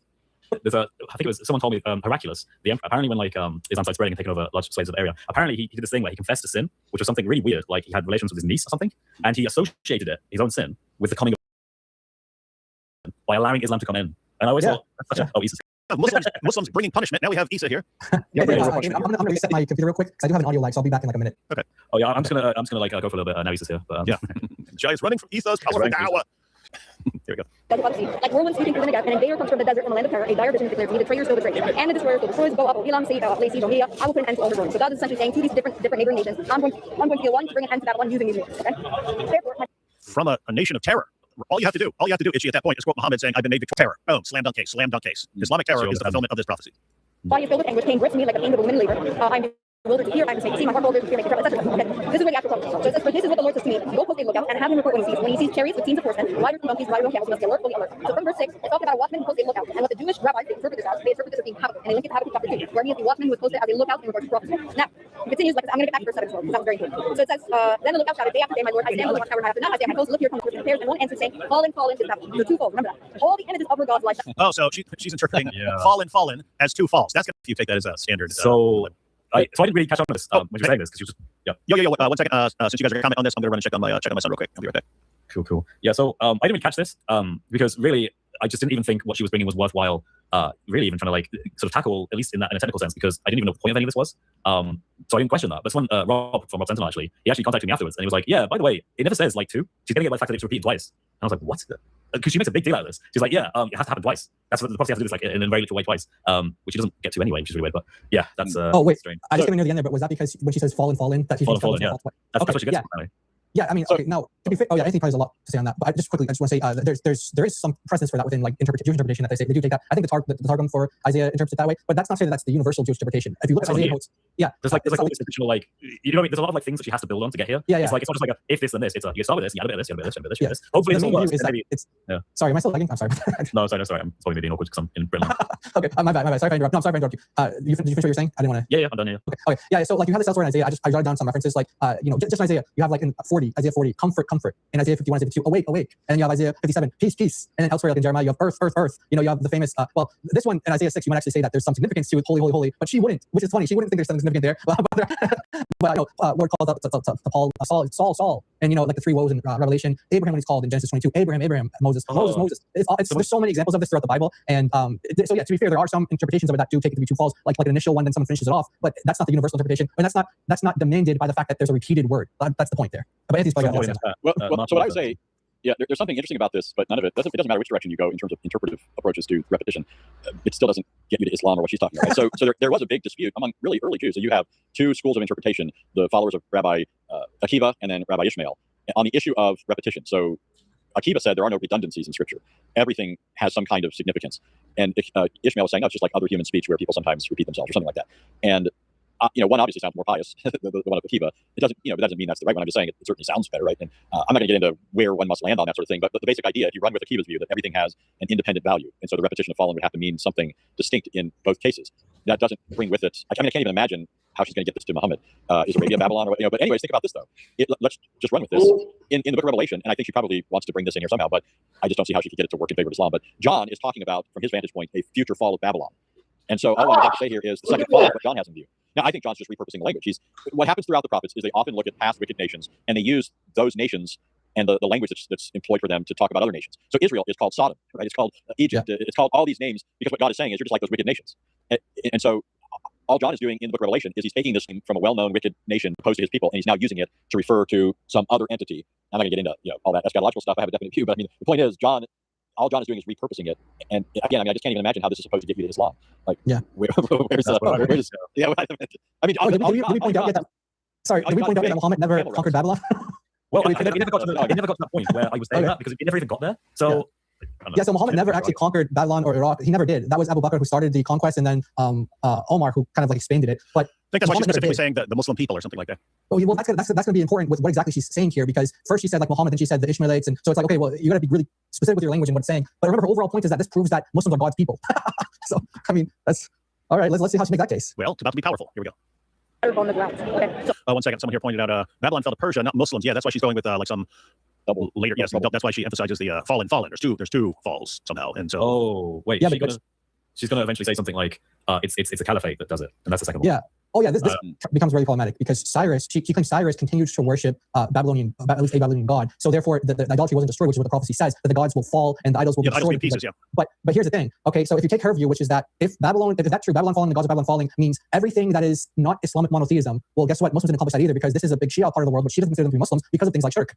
So that's that whole part of the world, like Iraq, especially historically in Persia. These were Shia, like you have like the shrine to Ali and Karbala and things like that. So all of these things are not what she would consider to be Islamic monotheism. No, so these are the people of God. So that's another one. Itachi, that's an easy short video, man. Itachi proves Shias are the true Muslims. Pretty straightforward, right? The ones. Yeah. The only way around that, and it sounds like she doesn't get there. But the only way around that I can think is if she's going with the second fall of Babylon is actually about Rome or the Roman Empire or something like that, and it's Muslims, and it's actually talking about the fall of Constantinople because of the Roman Empire, something like that. But apparently she doesn't get there. Oh, okay. I'm just guessing. I'm trying to make it coherent, and I can't. But I'm trying to make it as coherent as I can, and. Maybe to Islam, yeah. Hey, Anthony, is this in? Because I'm not saying because I know he's at least looked at this book, but is this in Abraham Fulfilled, this prophecy? Do you know if that's in there? Oh, I haven't finished that book. Yeah, I just read that. I know, but I working on it. Yeah, IP read the whole book. You should text him and ask if they use that one, because that might be where they got it from. Actually, I think I got it on Kindle. I could actually might be able to check. Let's listen a little more. Yeah, go ahead. That's the entire book. Okay, right. We have a few things that we have to talk about. Right. We have the before, but actually I got to show you the rules, but you're not going to see it from the actual translation because you guys corrupt the translation. I'm not sure where you're going with this. She said you guys corrupt the translation. Well, you're just telling me things. Well, I'm going to do it. Just tell me the brief idea, and then I can follow you with it. But don't just like read stuff at me and be like, you understand that? Okay, I'll be 1 Corinthians. Let's do it. What are you talking about? No, my point is that if you're going to make an argument that something is a prophecy, please explain how you understand it to be a prophecy. What I'm saying is, you explain what you're arguing. Because I don't think anyone knows what you're getting at here. You say something about two falls of Babylon. Okay, what's that? Historically speaking, you haven't said. Yes, I did. You just said there are two falls of Babylon. Yes, and historically speaking, what we know is there are two falls of Babylon that occur. One of them occurs during the time of Cyrus and Darius, and that's during Isaiah's time and so on. What's that got to do with the prophecy? This is the prophecy. Oh, you're saying that they will fall. That is it. They're going to take over Babylon. Okay, that's prophecy in particular. Right. Not so it's 2 times, or is that the point? It is 2 times. It is a word. Okay, right. So it's specifically the timeline. Okay. What we see in Isaiah chapter 21 verse 7, if you go to the Bible and you click on the interlinear, what you'll actually see is that this is not in the plural. So we see in the translation, it puts the horsemen as in plural. So we have a conglomerate of horsemen, a conglomerate of horse riders, and a conglomerate of animals. When we actually look at the Hebrew, it has all of these in the singular minus the pair of horsemen, because the pair is 2. So we'll have obviously in the hook, or the dual plural. So what we see is that it's 2 horsemen, 1 donkey rider, and 1 camel rider. Now, historically speaking, according to the Jews and the Christians, Cyrus and Darius are representative of the 2 horse riders. Okay. Then the donkey rider is representative of the Messiah, and we link this to Zechariah chapter 9 verse 9, where it talks about see our king who comes slowly riding on a full donkey and so on. Then we have the camel rider, and many more modern Jews will say that this is in reference to the Ishmaelites and the Arabs, because generally speaking, the camels are representative of the desert as it states in the prophecy. Okay. So what we have is these 4 individuals. Okay. We don't know who the camel rider is. I'm going to leave that to you. Okay. Or or complete horse. Now, the two horsemen, Cyrus and Darius, we know historically speaking, or the Cyrus cylinders, right, that they went into Babylon during the 500s and so on, and they take over Babylon. Okay, now here's the problem. In that same passage, that all the images of Babylon gods lie shattered on the ground. Okay, and here's the problem. Cyrus, when he goes into Babylon, he starts worshiping those idols according to the Cyrus cylinders, which we date back to his time period specifically. So obviously, the idols are not destroyed by Cyrus in his time period. When Darius comes into the picture, Darius is not, not taking over Babylon. But how do you know? That seems like an inference. Well, how do you know? So wait, you said he didn't destroy. I can read it. So wait, hang on. You said, I'm confused. Trying to see what you're getting at.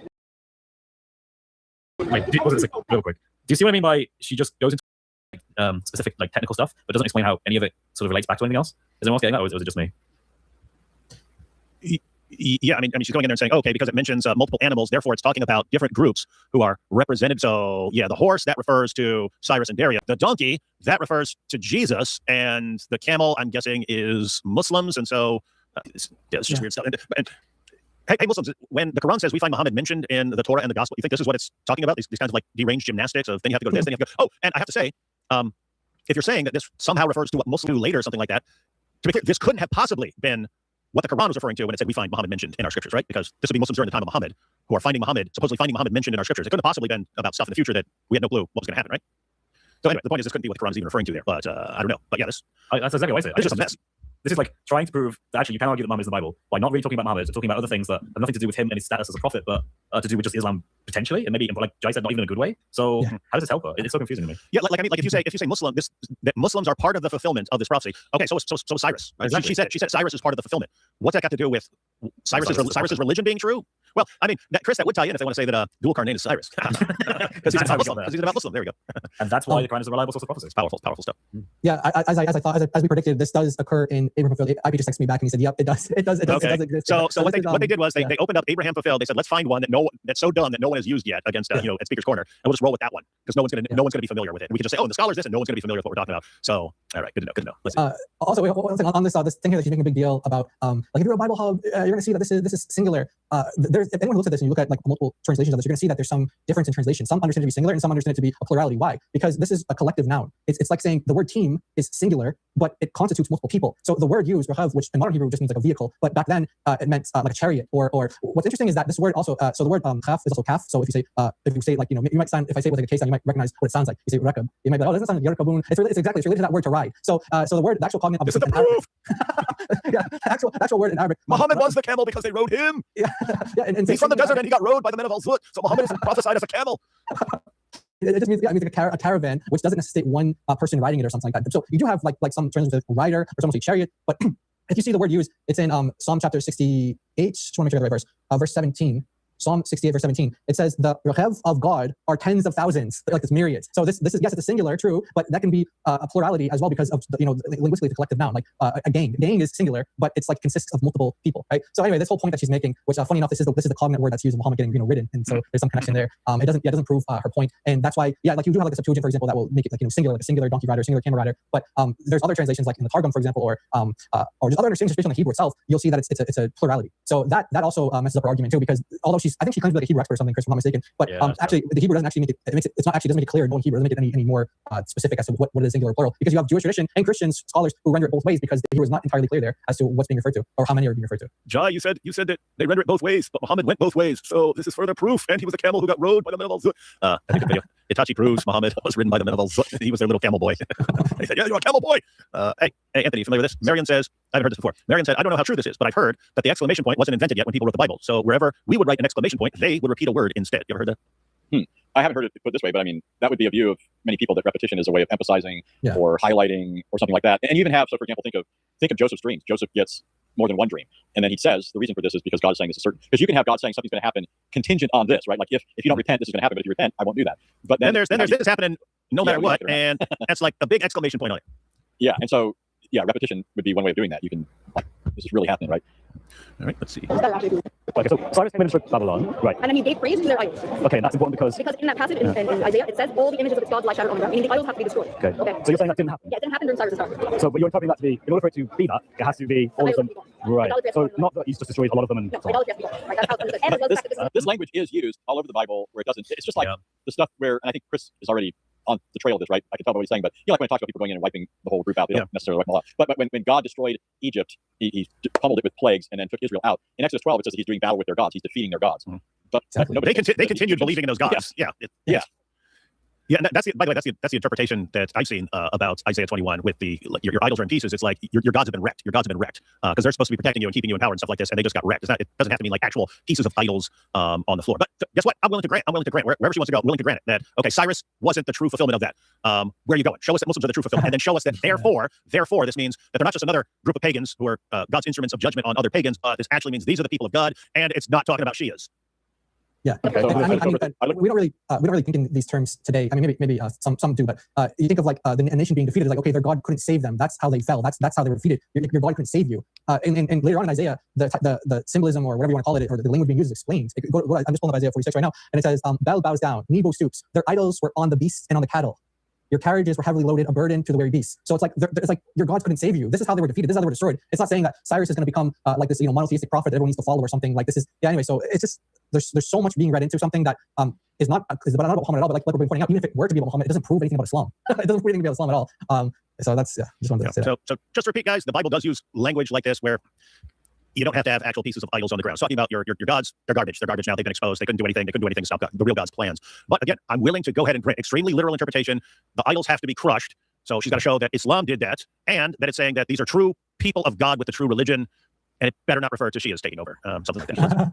I'll tell you what, there's two folds. According to both Jews and Christians, it's twofold. So either way, it's not going to be fulfilled. Cyrus. It's not taking the point you don't do. Okay. Here, and I'll show you that you also worship these idols and stuff. So here's the Cyrus prayer. May all the gods whom I settled in their sacred centers as daily of Bel and Abu, that my days be long, and may they intercede for my welfare.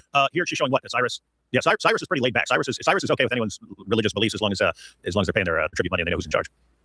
Yeah, so the argument's going to be, since it assumes a utter decimation of their idols, what Cyrus did couldn't be the final fulfillment of this. This is a twofold fulfillment. Mm-hmm. There's an initial fulfillment with Cyrus, and then, of course, the later fulfillment has to be somehow connected to Muhammad. Mm-hmm. So how's she going to get there? That's the good question. You're about to see, man. You're about to see. Here, I'm waiting. I'm chomping at the bit. I just think it's so funny how, like, as I said, there are traditions that do say that there are two falls within Jewish tradition, but that's not the universal view or even the main view. But just because it says fallen, and like that's our logic. So if we apply that elsewhere, like, okay, there's two Abrahams then, because when God called Abraham, he said Abraham, or he said Moses, Saul. There's two Sauls. There's the Muslim Abraham. Yeah. But then in Jeremiah it says earth. So that means there's three earths, not seven. There's three. Hey. And don't say three. Say one. Hey, and in Isaiah, same book, holy. That means three persons, and that confirms the Trinity. Boom. At the same time, so I was going back to what I said before. Like, even if you grant that the repetition is not just for emphasis, but which also brings something else out, it doesn't have to mean what she's talking about, right? Like, there may be some significance to Abraham beyond just emphasis, but it doesn't mean there's two Abrahams, right? Like, you can grant the underlying idea that Akiva was after without granting what some people would do with it, right? Yeah. So she has to do a whole lot more work, is what I'm getting at, than just saying, oh, look, some Jews, they interpreted saying fallen twice means, that this is important or significant. I can already tell you that taking the view that it refers to two, I can do that, and I can show you where the Bible locates the second occurrence of Babylon's fall, and it has nothing to do with Muhammad. Mm-hmm. But I'll wait to see what she does, and then I'll bring that up. Yeah. Let's see. You only get one shot, Itachi. Here goes. Take the mark of my Lord. As for Cyrus, the king who reveres you and commits his son. Okay, to make it very clear, historically speaking, Cyrus did not, condemn idolatry or anything of the sort, and this is only referring to the first one. Now, when it comes to the second, I don't know. that's not. Well, no, it's not. I mean, it's a bit of a stretch. That's a stretch. This is the way that it's so he did go in and conquer it. He conquered Babylon. Right. He didn't destroy the idolatry. Well, this is the thing. With prophecies, you can't just be like, okay, let's take a hyper-literal view of something and say that this is definitively how it's meant to be understood. Yeah, as you know, wait, it's actually. One thing is, well, I assume this is important somewhere, right? So you're bringing it up. One thing is, okay, dude, you should have called her like Cora like 9 times. Yes. So this is important, right? So what I'm saying is, just because you have a view among some rabbinic Jews, for example, about how they interpret a prophecy, is it unified? Is it all? Yes. Right, it's exactly the same. Complete unity. No, you rarely see that. I forgot she said that to me. Complete unity, 100%. It's unanimous, dude. Unanimous. Which part don't you understand? Unanimous in Jewish tradition? Hang on. We'll sign up. Go, Jay. Yeah, I mean, if you do a cursory reading of like any tradition in Jewish tradition, you're going to see there's like there's tons of explanations and traditions explaining things, and there's never one view on something in Jewish tradition. So to claim there's only one view, that requires substantial evidence for that. Burden of proof would be on you for that huge claim. If you want to say, hey, there's a rabbi who said this or a rabbi who said that, well, great, you can find a rabbi who said almost anything. But if you're saying consensus, they're unanimous on that. That's pretty crazy. So Jai messaged IP to ask him if this was from Abraham fulfilled, and IP said yes. This is one of their terrible, stupid arguments. But IP sent a slide. He said, this is a brief history of Babylon. And he's saying none of the falls of Babylon had anything to do with Islam. So it says in 539 BC, Babylon fell to the Medes and Persians. In 331 BC, Alexander the Great defeated Darius III and conquered Babylon. In 116 AD, the Roman Emperor conquered Babylon and Mesopotamia. Roman Emperor wasn't worshiping those idols. By the 7th century AD, Babylon was no longer a metropolis. It was a small village with its temples long abandoned. So it had already fallen apart, and any prophecy about Babylon and its idols was already fulfilled. There is no record of the Muslims destroying the idols of Babylon. There was no massive city for the Muslims to even destroy in the 7th century. So, sorry, Itchy. Doesn't seem to work. All right, start this again. The word position is that. Oh, wait. So, okay. So there are actually other positions in this. Yeah. Random people. Right. Okay. So, You want me to? but you see, this is my point. There's a God that thinks that Babylon's No one is convinced by your argument. No one's convinced by your argument. I've already demonstrated to you. No one in scholarship thinks that Isaiah 21 and the two Babylons have anything to do with Muhammad. No, that's not true. I already told you that. no, okay. Let's talk to Sinai, Gebel, Reynolds, the shoemaker. Any scholar that isn't already a Muslim and asking if he thinks Isaiah 21 is about Muhammad. What scholarship? Yes, Jewish scholars. They're Jewish. Why are you obsessed with Jews? Look, I don't care if they're Jewish, Christian, atheist, agnostic. I don't care. I don't care what you have to say about the book. Just You only want to give me Jewish scholarship. It has to be Jews. Can't be anyone else. No, I'm saying we can accept anyone. And you're saying only the Jews. I gotta take what you're saying. Because do you accept scholarship from non-Jews? Can I take the Jewish scholars? Yes. Can you also take? Can I take the scholars? Can you take any of them? Can you take any of them? Can you take any of them? You don't have to. You look a bit silly. You look a bit silly if you are saying you can only accept Jewish scholarship and not other scholarship. Sit down. This school right there. Sit down. You see, you're making blunders left, right, and centre. The blunder is you refuse to. Okay, my point. Scholarship rejects what she's saying. I wanted to explain what that is. She refuses to do so. Easy. Every single scholar that is a scholar, listen. Oh, actually, IP messaged me and said, her argument isn't from Abraham Fulfilled. That's interesting because this one is actually, I mean, that book is filled with really, really stupid arguments, and this one is even too stupid for Abraham Fulfilled. He said they used a different part of that chapter, and I'm guessing where they mentioned Arabia, because anytime you see Arabia, that must be Muhammad. It must be Muhammad and Islam. That one doesn't even work because the part about Arabia says this will be fulfilled within a year. So not definitely not during the time of Muhammad. Let's see. Oh, so the passage. Yeah, he says, not the passage we're talking about. Yes, now. you asked about Isaiah 21. He said, yeah, but so he messaged me and said, yeah, but oh yeah, they use Isaiah 21, but not this one. So this is a special kind of dumb. This is very simple. Very simple. Yeah. Every single scholar. Every single scholar who studies Isaiah, who's an expert in Isaiah, who is not already a Muslim, who doesn't believe in Muhammad, does not believe Isaiah 21 is a prophecy about Muhammad. Okay, beautiful. Do you accept what I just said? All right, there you go. Thank you. It's actually what you just said. Thank you. There you go. So the experts. I mean, in principle, it's absurd for her to pretend that there are Jewish interpreters who think this is a positive prophecy about Muhammad, meaning identifying him as a prophet and the bringer of a new religion, the destroyer of idols, even if they in some way relate the text to Muhammad, right? But in other words, because if they believe that, then they'd be Muslims. I mean, just, yeah. You know what I mean? Like, it doesn't even make sense on the face of it to say there are Jews. But like what Jai was talking about, you can have Jews that will relate this to Muhammad in some way. But the interesting thing is it's only after the fact, and it's not in the way she needs them to, right? It's only Jews that have first come face to face with Islam that even think of associating anything in this passage with Muhammad. And then, again, as Jai pointed out, they're not doing it the way she needs them to. They're not presenting Islam as the prophesied true consummated religion of God or something. In other words, the commentaries are not saying commentaries which are all over the place because you got passages and you go, what fulfills this? Okay, Babylon being wrecked. Is that about this? Is that about this? Is that about this? Is there a double fulfillment? If so, what's the next one? Oh, they were conquered repeatedly. They were conquered by Alexander. They were conquered by the Romans. What is the fulfillment of this stuff?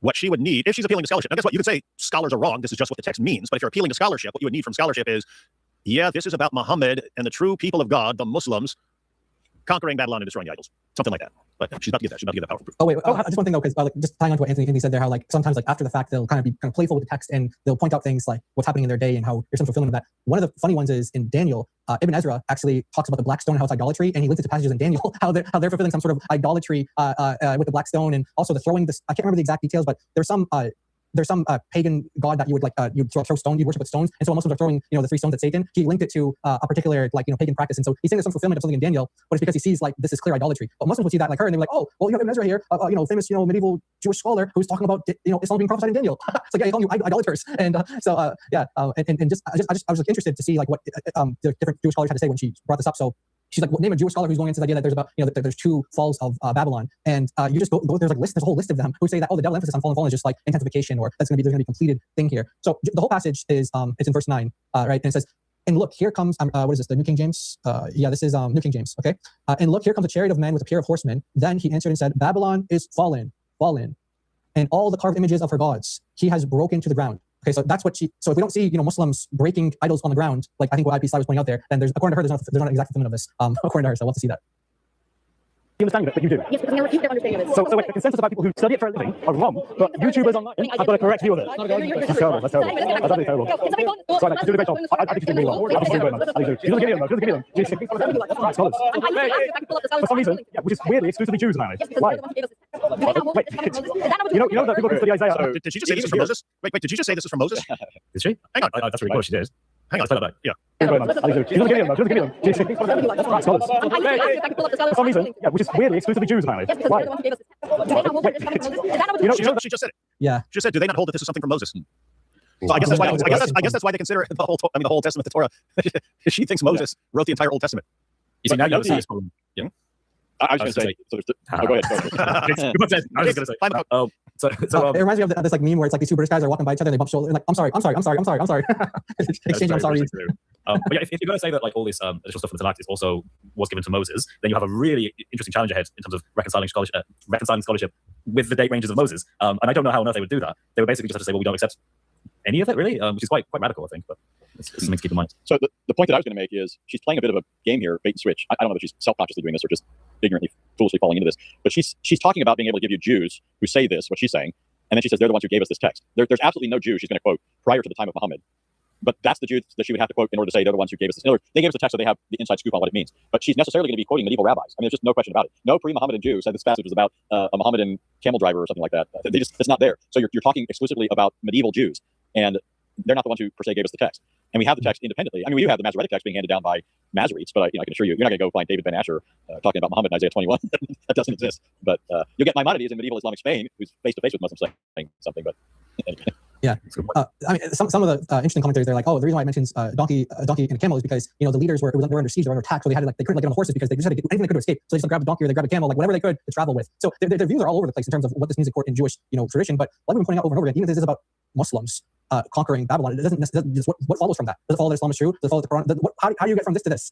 It doesn't follow. So we're pointing out a number of issues with our interpretation methods, but like we've been grading over and over again, even if what follows from Muhammad fulfilling this, if that were the case, which we don't believe it is, but if it were the case, what follows? And that's when she's like a deer caught in headlights. And I think to Chris's point, to Chris's point about Malik being really socially awkward, I heard him in the back when we listened to it the second time, we rewinded it. He was like in the back, and that was like the worst time to say that because you guys weren't even like in a heated discussion. You were just like it wasn't even the point that she like took you on or something like that. He's just like sitting back there like like being like really weird. And I think you're right. He does seem very uncomfortable in social settings. Like he moves around like he's addicted to some drug or something like that. He needs like a fix, and he's like shaking and moving up and down. He's like very like erratic and stuff. Maybe he's just hungry. He hasn't eaten in like 20 minutes, so he's getting hungry.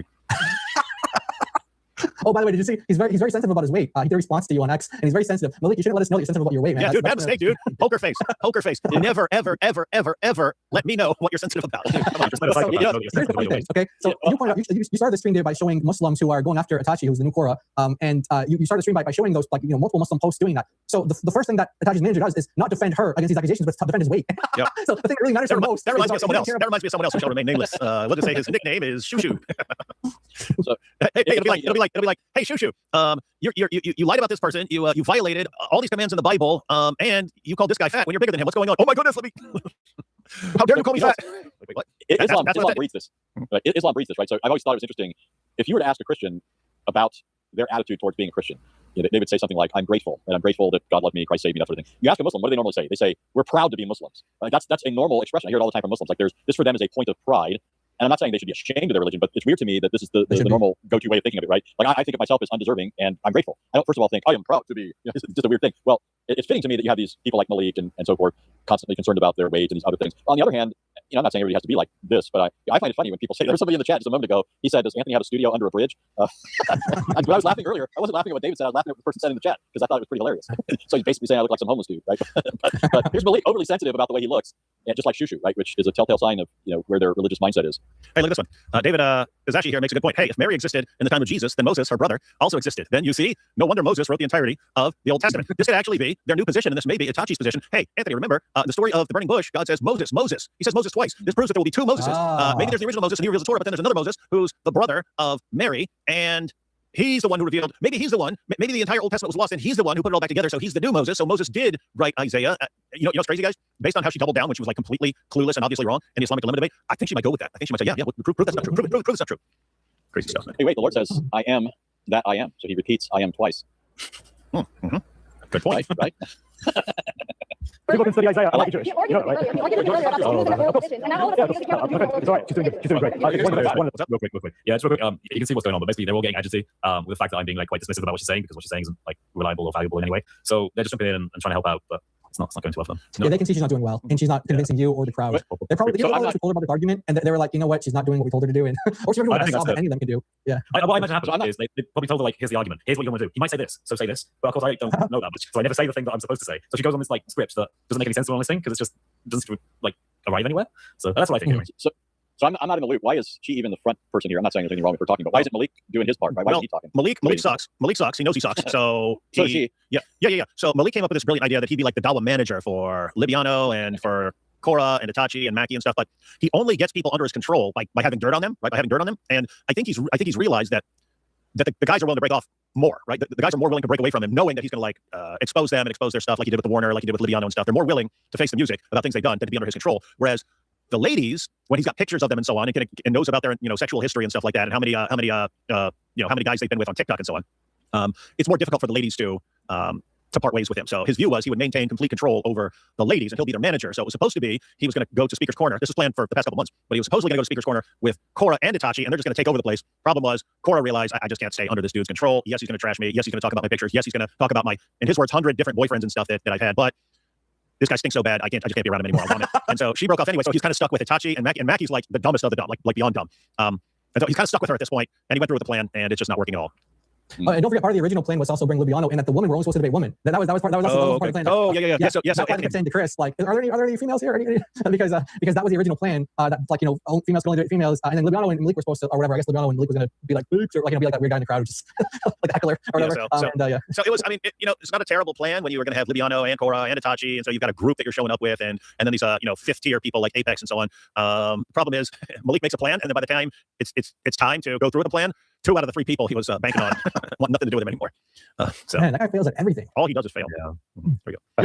She has a few points, but she can improve. Sorry, they gotta jump in. It's fine. So good. All right. Itachi, most scholars and experts don't believe you're true, right? So you need overwhelming evidence to the contrary. Not just a hypothetical, overwhelming evidence. You have overwhelming evidence. This appeal to authority is going to be absolutely obliterated. I'm going to show him why his scholars have it wrong. Wait, it's All funny. All right. She's the appeal to authority. That was her point. Yeah, that was she's her scholars. The scholars say you're wrong. Oh, he's talking about scholars. I'm going to show all the scholars are wrong. What? You're saying scholars agree with you? This is just sad. I know, wait. I know, because you can't get that because what you're saying makes no sense. So, an appeal to authority is fine as long as it's a valid authority. Is it fair for me to appeal to scholars of the Book of Isaiah? Yeah, people. I just want to clarify this. Chris is correct here, guys. When you look up the actual fallacy, it's called irrelevant appeal to authority, right? It's you're appealing to an irrelevant authority. It's like saying, oh, Dr. So-and-so agrees with my interpretation, but he's a doctor, like his field is like insects or something. Like he's an expert on insects. Yeah. He has a PhD in studying insects. Okay, his authority here is irrelevant, right? It's irrelevant to this. Appealing to an actual expert in a field is not irrelevant. That expert may be wrong. He may be wrong, but it's not irrelevant to appeal to someone. Anyway. Yeah, in fact, I mean, if your doctor tells you to do something, you're in a good position to just trust exactly what your doctor is saying because they're an authority, or like you're a mechanic or something like that, or whoever. It's like this is the idea that you just can't appeal to authorities. Like, I mean, you can't be an expert in everything, so it's like you have to appeal to authority on some point. My doctor told me that if I eat my adjudates, they won't stop me from getting harmed by poison. But my religion did say otherwise. So yeah. Matter of fact, I remember reading about this when I was. This was up when I was in the Bronx, and this. Every time you turned on the radio, they were like plastering all over the radio these ads for this diet where you get these powders and stuff like this. But it came out like all the doctors were affirming this. I'm a doctor, blah blah. They were all chiropractors. It was a group of multiple chiropractors who are all in this doctor first, and now we're going to get the confirmation from Dr. So-and-so. Hey, Dr. So-and-so, Dr. So-and-so. They're all confirming each other and stuff like that, and getting all this great input on why this is it was like the best diet. scam. Yeah, it was like the Cambridge University, Cambridge training college thing, because they would make an accreditation, they would make the accreditation like company, and then they'd get accredited by their own accreditation. It's like all affirming each other. Yeah, and so people were getting this diet which is like limiting you to like 500 calories a day of like some powders that you mix in some stuff, and I don't know if it was sound or not sound or something like that, but eventually pointed out, guys, everyone who's promoting this is part of this little group of chiropractors who are trying to get rich off this, and everyone thinks they've got all these medical doctors, but it's a bunch of chiropractors. So anyway, yes, correct thing. Yes, of course it is. Now, when I do this, they don't agree with what you're saying. Bring the scholars that disagree with what I'm saying right now. Go ahead. I've asked you, and you have agreed with me. The consensus is they can agree with you. I never said consensus. Wait. Are you saying the consensus is that they do agree with you? Is the consensus they do agree with you? I never said consensus or not consensus. You're No, that's one way or the other, right? Either the majority do or the majority don't. So which way is it? 50-50. An equal number of scholars both think that Isaiah 22 is about Muhammad and don't think it's about Muhammad.